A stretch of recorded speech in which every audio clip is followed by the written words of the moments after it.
اور بھاگتے بھاگتے ہانپ جاتے ہیں، اور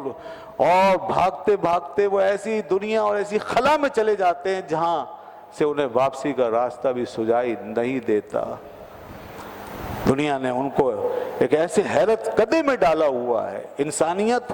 پورے ملک، ساری تہذیبیں وہ انہی خوابوں کے پیچھے بھاگ رہی ہیں۔ مغرب سے وہ ایک ہاتھ سے چیزیں لے کر کے دوسرے ہاتھ سے اپنی قوم پر وہ سسٹم، وہ نظام، وہ نظریات مسلط کرتے ہیں، اور پھر جو وعدے ان سے وہاں کیے گئے ہوتے ہیں وہ وعدے یہاں لوگوں کو دلا کر اور ان وعدوں کی تسلیاں دلا کر لوگوں کو یہ سمجھانے کی کوشش کرتے ہیں کہ یہ جو کچھ ہے تمہاری فلاح و بہبود کے لیے۔ دوستو 50 سال گزر گئے، 60 سال گزر گئے، 70 سال گزر گئے، مگر دنیا کی تقدیر نہیں بدلی، اور دنیا وہیں کی وہیں کھڑی نظر آئی، اور وہی چند ہاتھوں کی حکمرانی دنیا کے اوپر قائم رہی، وہی سرکل سارا مغرب کے گرد گھومتا رہا، بلکہ مزید تباہیوں کے مناظر سامنے آ گئے، مزید حملے ہو گئے، بد اعتمادی کا سلسلہ بڑھتا رہا۔ ہم نے ایک وعدہ مانا، ہم نے دوسرا وعدہ تسلیم کیا، ہم نے ایک دفعہ اعتماد کیا، ہم نے بار بار اعتماد کیا،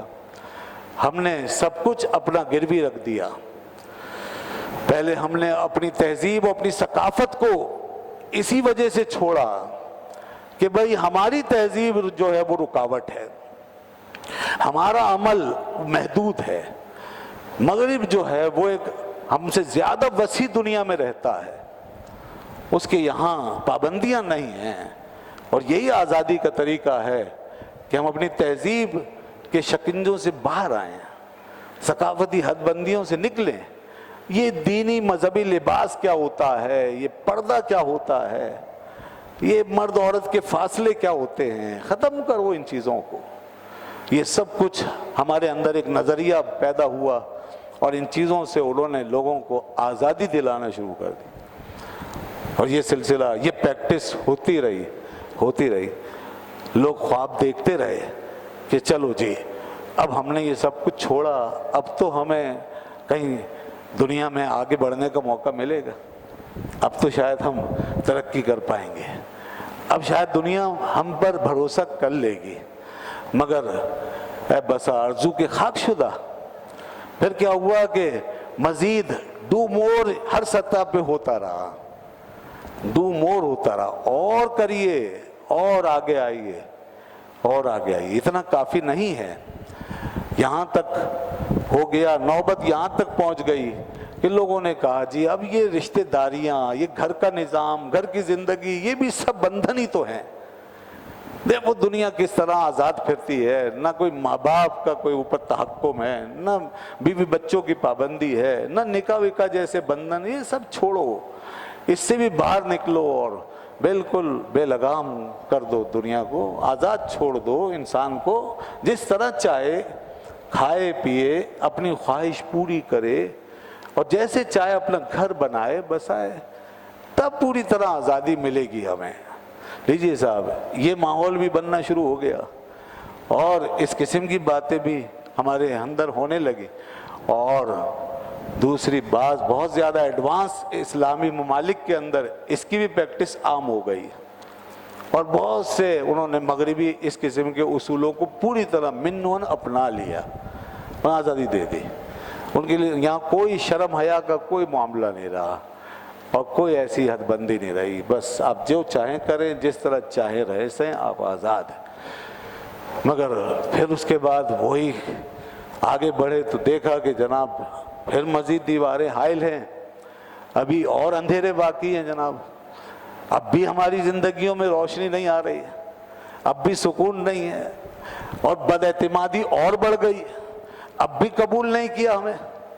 ہم نے یہاں تک آ کے مان لیا، اس کے بعد بھی پابندیاں ہیں، اس کے بعد بھی جنگیں ہیں، اس کے بعد بھی حملے ہیں، اس کے بعد بھی الزامات ہیں، کوئی آزاد نہیں ہے، اس کے بعد بھی وہی کچھ ہے، جب چاہ جس کا گلا پکڑ کے دبا دیا، جس کو جہاں سے چاہ دبوچ لیا، کبھی عرب میں، کبھی عجم میں، کبھی کہیں، اب بھی وہی صورتحال ہے۔ اور اب بھی ہم دوسروں کے محتاج و زیر لگی، اور نہ ہمارے اندر وہ انقلاب، سائنسی انقلاب آ سکے، نہ ہم سپر پاور بن سکے۔ اب تک کی حالت یہ ہے کہ اس نے کچھ آزادیاں حاصل کرنے کے باوجود اسلامی دنیا سوائے پاکستان کے کوئی بھی ایٹمی طاقت بھی حاصل نہیں کر سکی۔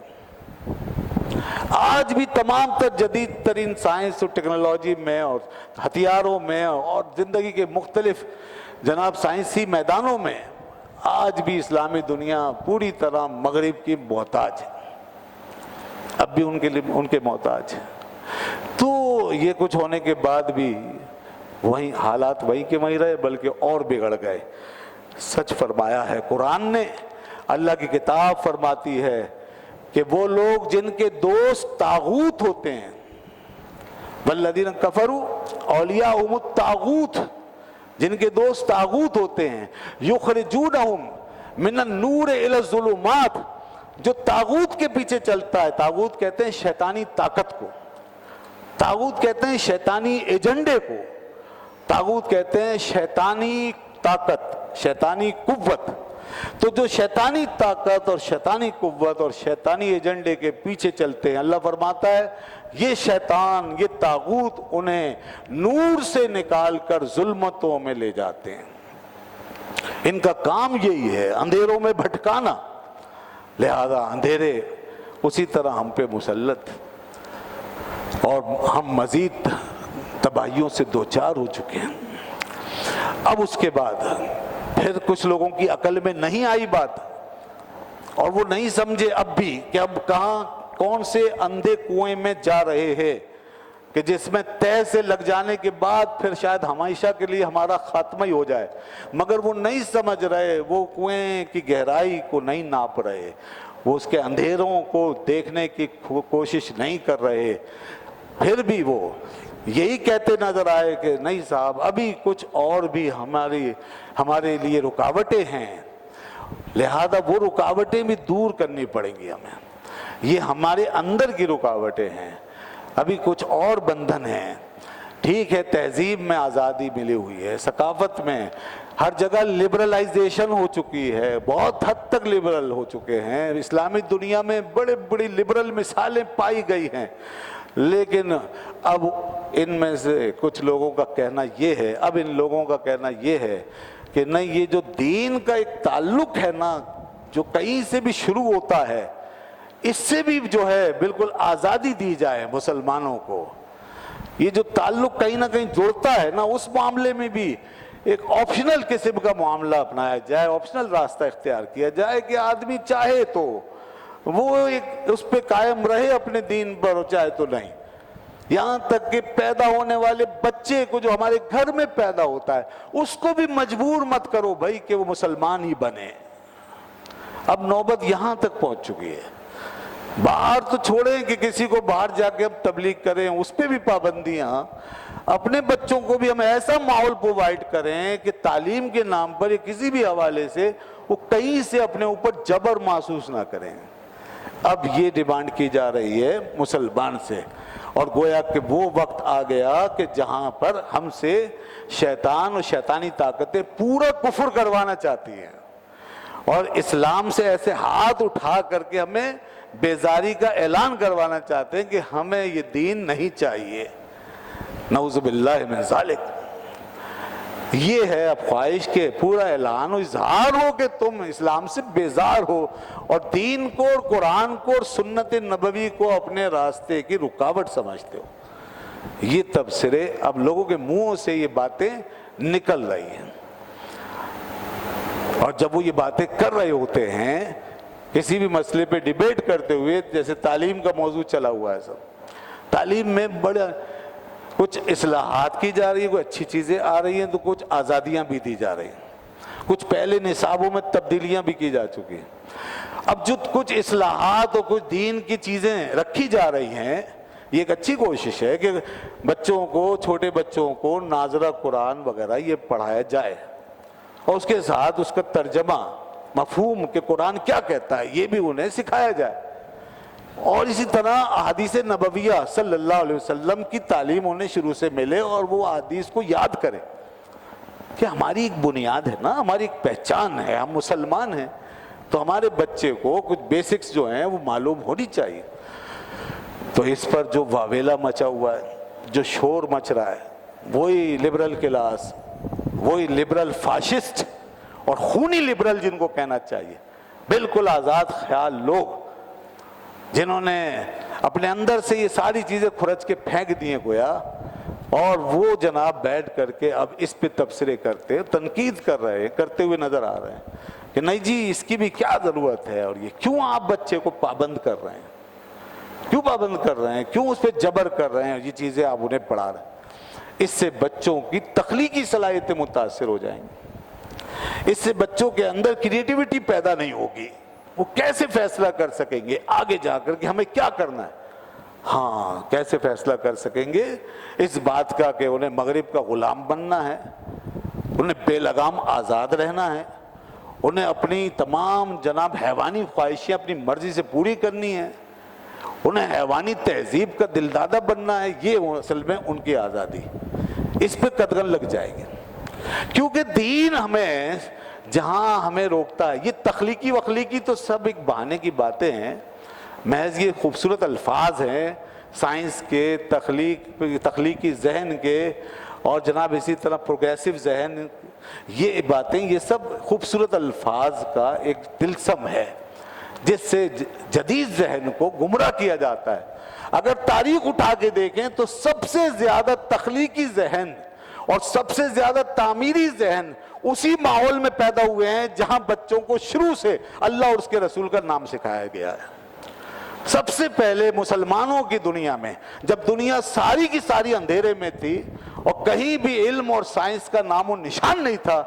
انہی لوگوں نے دنیا کی آنکھیں کھولیں جو اللہ رسول کی غلامی میں پل کے بڑے ہوئے، اور جن کا تعلیمی نظام قرآن و حدیث سے معمور ہوتا تھا، اور جن کے ذہنوں میں اللہ تعالیٰ کا اور رسول اللہ صلی اللہ علیہ وسلم کا تصور جگمگاتا ہوتا تھا، اور جو توحید اور رسالت اور آخرت کے عقیدے سے جڑ کے چلتے تھے، نہ وہ شرک کرتے تھے، نہ کفر کے قائل تھے، نہ وہ ایسی آزادانہ قسم کی معاشرت کے دلدادہ تھے، بلکہ وہ دینی تعلیمات ہی کو اپنے لیے ایک واحد راستہ جانتے تھے۔ اسی راستے پہ چل کے دنیا میں سب سے بڑے لوگ پیدا ہوئے جنہوں نے اپنی ذہنی صلاحیتوں سے کام لے کر دنیا میں وہ کارنامے انجام دیے ہیں جس کا آج مغرب و مشرق تصور بھی نہیں کر سکتے۔ بغیر آلات و اسباب کے صرف ذہنی صلاحیتوں کو بروئے کال لا کے انہوں نے وہ کام کیے ہیں کہ جو آج کے انسان سے متصور ہی نہیں۔ آج جو کچھ ہے سب ٹیکنالوجی کی بنیاد پر ہے، مشینوں کے ذریعے، آلات کے ذریعے۔ آپ کو ایک حساب لگانے کے لیے کیلکولیٹر چاہیے، کمپیوٹر چاہیے، بس یہی ترقی ہے آپ کی۔ اور پہلے ہر بچہ جو ہے وہ اپنے دماغ میں کیلکولیٹر اور کمپیوٹر رکھتا تھا، اور جب پڑھ لکھ کے وہ باہر آتا تھا تو پوری دنیا کا حساب کتاب اس طرح مہارت سے کرتا تھا کہ آج کی دنیا حیران ہوتی ہے کہ یہ سب صلاحیتیں کیسے پیدا ہو گئی۔ انہوں نے اتنی بڑی بڑی کتابیں لکھ دیں بغیر مشینی دور کے، بغیر پریس کے، بغیر جدید قسم کی تصنیف و تالیف کے طریقوں کے، مینول طریقے سے انہوں نے کام لے کر اتنی بڑی بڑی کتابیں لکھ دیں کہ آج ان کتابوں کو کوئی پڑھ بھی لے تو بڑا کارنامہ ہے۔ یہ ان کی ذہنی صلاحیتیں تھیں، یہ وہ صلاحیتیں تھیں جو دین کے ماحول کے اندر ان کو ملی تھی۔ ان کو آج یہ کریٹیوٹی نظر نہیں آتی، یہ تخلیقی صلاحیتیں نظر نہیں آتی۔ کہتے ہیں جی دین جو ہے وہ تخلیقی صلاحیتوں کو روک دیتا ہے۔ انہوں نے اپنے نظریات کو مسلط کرنے کے لیے محض مفروضے بنا رکھے ہیں، اور دین کو اپنے تئیں انہوں نے ایک اپنے نظریے کا لباس اڑا دیا ہے، اور اپنی اینک لگا کے دین کے نظریے کو دیکھنا چاہتے ہیں۔ دین کہیں سائنس یا علم کے راستے میں رکاوٹ بنتا ہی نہیں ہے۔ دین کا یہ موضوع ہی نہیں ہے کہ وہ سائنس سے الجھے، علم سے اور تحقیق سے الجھے۔ دین کا سبجیکٹ ہی الگ ہے۔ دین تعمیر انسانیت کے لیے آیا ہے، دین انسانیت کے سدھار کے لیے آیا ہے، دین انسان کا خدا کے ساتھ کانٹیکٹ بنانے کے لیے آیا ہے۔ دین ہماری بے لگام خواہشیں، حیوانی آرزویں، ہمارے اندر نفسانی جو بے تحاشا اور بے لگام خواہشات کا ایک سمندر ہے، ان کو کنٹرول کرنے آیا ہے کہ انسان حیوانیت کے راستے پہ نہ چل پڑے، بس انسان اپنی انسانیت کے اندر تعمیر ہو کر بلند ہو، انسانیت کے فریم کے اندر وہ ترقی کرے۔ تو جب یہ دین نہیں رہا، اسی لیے اللہ نے اس کو حنیفہ فرمایا، سیدھا ہے یہ دین، بالکل اسٹریٹ، کہ آپ کو انسانیت کے فریم کے اندر رکھ کر آپ کو ترقی بھی دلاتا ہے، آپ کو بلندی بھی دیتا ہے، عروج بھی دیتا ہے اور غلبہ بھی عطا کرتا ہے، مگر انسانیت کے فریم میں۔ یہی فریم ٹوٹ جاتا ہے جب ہم یہ باتیں کرتے ہیں کہ جی تعلیم کو آزاد کرو، جب ہم یہ کہتے ہیں جی کیا ضرورت ہے قرآن پڑھانے کی، کیا ضرورت ہے جناب یہ احادیث سکھانے کی۔ یہ فریم توڑنے والی باتیں ہیں، یہ فریم توڑا جا رہا ہے اور کوشش کی جا رہی ہے کہ مغرب کو اس کے حیوانیت کے رنگ میں پوری طرح قبول کیا جائے اور ان کے نظریات کو قرآن و سنت کے نظریات کے مقابلے میں منوانے کی کوشش کی جا رہی ہے کہ نہیں، وہ نظریات گویا آؤٹ آف ڈیٹ ہو گئے جو قرآن و سنت نے دیے، اور یہ نظریات ہیں ایڈوانسڈ۔ یہ ہے اس وقت کے دور کا تقاضا۔ اسی لیے عمران خان صاحب کو، وزیر اعظم صاحب کو دیکھنا چاہیے اور جائزہ لینا چاہیے ساری چیزوں کا، کہیں ایسا نہ ہو کہ قوم یہ سوچنے پہ مجبور ہو جائے کہ ریاست مدینہ کے نام پہ ہمیں دنیا میں سب سے بڑا دھوکہ دیا گیا ہے، ریاست مدینہ کے نام پر ہمارے ساتھ منافقت ہوئی ہے۔